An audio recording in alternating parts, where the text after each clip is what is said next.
In this section, we will discuss hormone synthesis. As we have categorized hormones into 3 classes, peptides or protein hormones, steroid hormones, and amine hormones. Peptides or protein hormones contain long chains of amino acids, steroid hormones are derivatives of cholesterol, and amine hormones are derivatives of tyrosine. We will discuss the hormone synthesis of each class one by one. The majority of hormones are peptides or proteins in nature, so start with the peptide and protein hormone synthesis. These hormones range in size from small peptides with as few as 3 amino acids, example included thyrotropin-releasing hormone, and proteins are with almost 200 amino acids such as growth hormone and prolactin. In general, polypeptides with 100 or more amino acids are called proteins, and those with fewer than 100 amino acids are referred to as peptides. Now, peptide and protein hormone synthesis. Here is the endocrine cell. The first step is inside the nucleus, and a gene for a hormone undergoes transcription into an mRNA. Generally, a single gene is responsible for directing the primary structure of each peptide hormone. In the second step, mRNA is transferred to the cytoplasm and translated into the ribosomes for the first protein product. Translation then continues on the endoplasmic reticulum until the entire peptide sequence forms preprohormone. Now the third step. The signal peptide is removed in the endoplasmic reticulum, converting the preprohormone to a prohormone. The prohormone contains the complete hormone sequence plus other peptide sequences. In the fourth step, the prohormone moves to the Golgi apparatus, where it undergoes packing in secretory vesicles. In the secretory vesicles, proteolytic enzymes cleave peptide sequences from the prohormone to produce the final hormone. Secretion of the hormones as well as the inactive fragments occurs when the secretory vesicles fuse with the cell membrane and the granular contents are extruded into the interstitial fluid or blood by exocytosis. Finally, the hormone is stored in secretory vesicles until the endocrine cell stimulate. In many cases, the stimulus for exocytosis is increased cytosolic calcium concentration caused by depolarization of the plasma membrane. In other cases, stimulation of an endocrine cell surface receptor causes increased cyclic adenosine monophosphate and subsequent activation of protein kinases that initiate the secretion of the hormone. You can easily remember this formation of hormones in 3 basic steps also, such as synthesis, packaging, and secretion. For further clarification of your concept, let's discuss. A well-studied example is the synthesis of insulin in the pancreas. Synthesis of insulin occurs in the rough endoplasmic reticulum of beta cells in islets of Langerhans. Insulin is synthesized as a single polypeptide preprohormone, so we can say this preproinsulin is then processed into the prohormone, so-called proinsulin. Each bead on this chain represents an amino acid. The action of proteolytic enzymes cleaves the prohormone into 2 fragments. One is insulin and the other is C-peptide. Note that this cleavage results in 2 chains of insulin showing a connection by disulfide bridges. Hence, insulin hormone is being synthesized along with C-peptide. This was about the synthesis of protein and peptide hormones. Now let's move forward toward the synthesis of steroid hormones.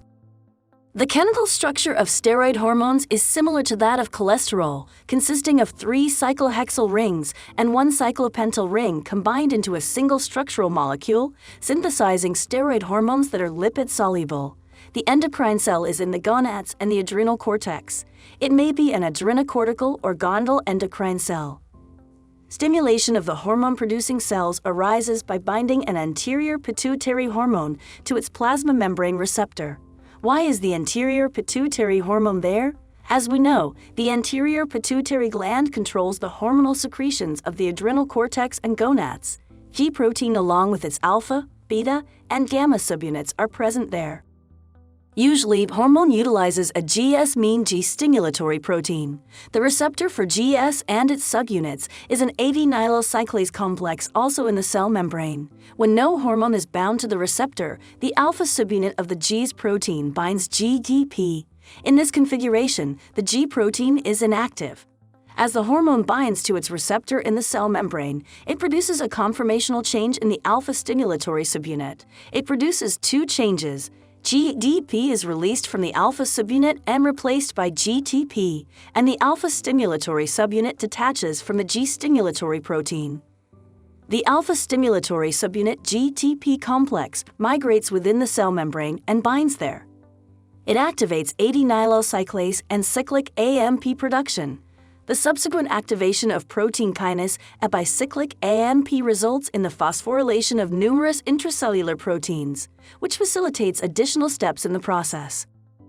As protein kinase inactive is converted into protein kinase active form because of protein's conversion into phosphoprotein, this phosphorylation of proteins allows cholesterol to undergo several enzymatic conversions, resulting in a final steroid hormone.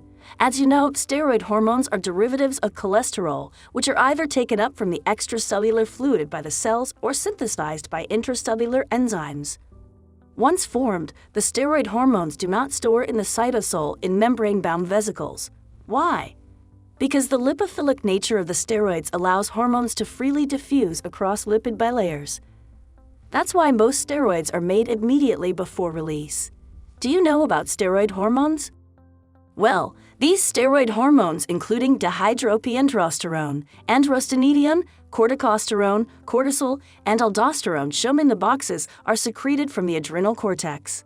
Are these difficult for you? No need to worry, I can make it easy for you.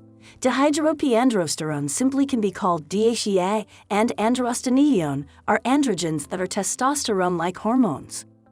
Recall from the previous lecture, cortisol and corticosterone are glucocorticoids, and aldosterone is a mineralocorticoid produced by one part of the adrenal cortex. But how these are derived from cholesterol, let's briefly discuss. Under the influence of various enzymatic conversions, these hormones have cyclic conversions.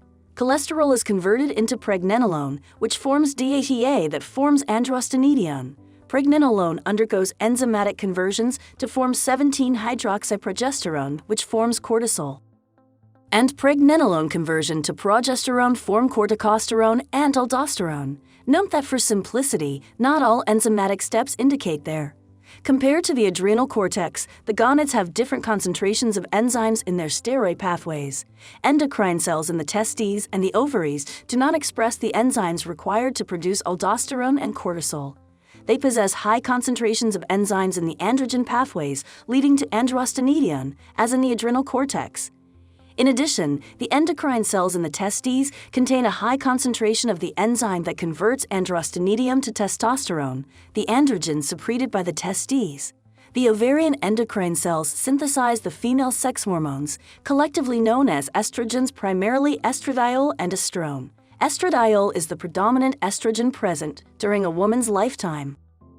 The ovarian endocrine cells have a high concentration of the enzyme aromatase, which catalyzes the conversion of androgens to estrogens. Consequently, estradiol, rather than testosterone, is the steroid hormone secreted by the ovaries. Steroid hormones have been synthesized, and I hope you have penned down all the necessary information. Now move forward toward the synthesis of amine hormones, including thyroid hormones and catecholamines. Let me explain the synthesis of thyroid hormones. The synthesis of thyroid hormones is more complex than that of most hormones. The thyroid gland contains the follicular cell. The steps involved in thyroid hormone synthesis are the trapping of iodine, formation of thyroglobulin, oxidation of iodide, iodination of tyrosine, coupling, endocytosis, digestion of colloid, and lastly secretion of hormones into the blood. Let's make some visuals and diagrams for this synthesis process.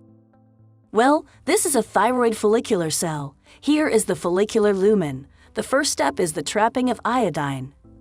Thyroid follicular cells trap iodide ions by transporting them from the blood into the cytosol. Sodium and iodide ions are actively transported from the blood into the follicular epithelial cells against chemical and electrical gradients through the sodium iodide symporter. As a result, the thyroid gland contains most of the iodide in the body. The second step is the formation of thyroglobulin. While the follicular cells are trapped in iodide ions, they also synthesize thyroglobulin, a large glycoprotein. Here it is produced in the rough endoplasmic reticulum, modified in the Golgi complex, and packaged into secretory vesicles. The vesicles then undergo exocytosis, which releases thyroglobulin into the lumen of the follicle. The third step is the oxidation of iodide. Some of the amino acids in thyroglobulin are tyrosine, which will become iodinated. However, negatively charged iodide ions cannot bind to tyrosine until they undergo oxidation of the iodide ion to iodine under influence of the peroxidase enzyme. As the iodide ions are oxidized, they pass through the membrane into the lumen of the follicle. The fourth step is the iodination of tyrosine. As iodine molecules form, they react with tyrosine, which is part of thyroglobulin molecules. The binding of one iodine atom yields monoiodotyrosine MIT, and the second iodination produces diodotyrosine DIT. The thyroglobulin with attached iodine atoms, present in the thyroid follicle's lumen, is now colloid. Now the step is coupling. The coupling or combination of two diodotyrosine forms T4, while the coupling of a monoiodotyrosine and a diodotyrosine form T3. These T3 and T4 are biologically active hormones, endocytosis and digestion of colloid. Droplets of colloid re-enter follicular cells by endocytosis and merge with lysosomes. Digestive enzymes in the lysosomes break down thyroglobulin, cleaving off molecules of T3 and T4. Now secretion of thyroid hormones. Because T3 and T4 are lipid-soluble, they diffuse through the plasma membrane into interstitial fluid and then into the blood. So thyroid hormones T3 and T4 are synthesized and secreted, as we have studied, amine hormones as derivatives of tyrosine. Other tyrosine derivative hormones are catecholamines, which are epinephrine, and norepinephrine secreted from the adrenal medulla. How these hormones are synthesized, let's briefly discuss them. The uptake of tyrosine from the blood into the chromaffin cells of the adrenal medulla by active transport. Then conversion of tyrosine into dehydroxyphenylalanine DOPA by hydroxylation in the presence of tyrosine hydroxylase. Then decarboxylation of DOPA into dopamine by DOPA decarboxylase, entry of dopamine into secretory granules of chromaffin cells. Hydroxylation of dopamine into norepinephrine by the enzyme dopamine beta-hydroxylase. It releases norepinephrine or noradrenaline from granules into the cytoplasm. Methylation of norepinephrine into epinephrine or adrenaline by the enzyme named phenylethynylamine N-methyltransferase PN, MT for short. PN, MT is present in chromaffin cells.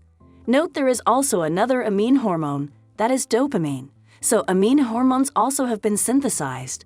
Similar to the protein hormones stored in secretory granules, catecholamines are also released from adrenal medullary cells by exocytosis.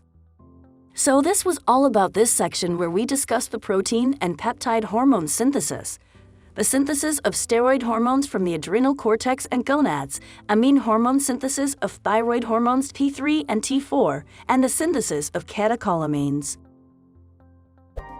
Explore our extensive library of over 1,800 video lectures to learn about a wide range of topics.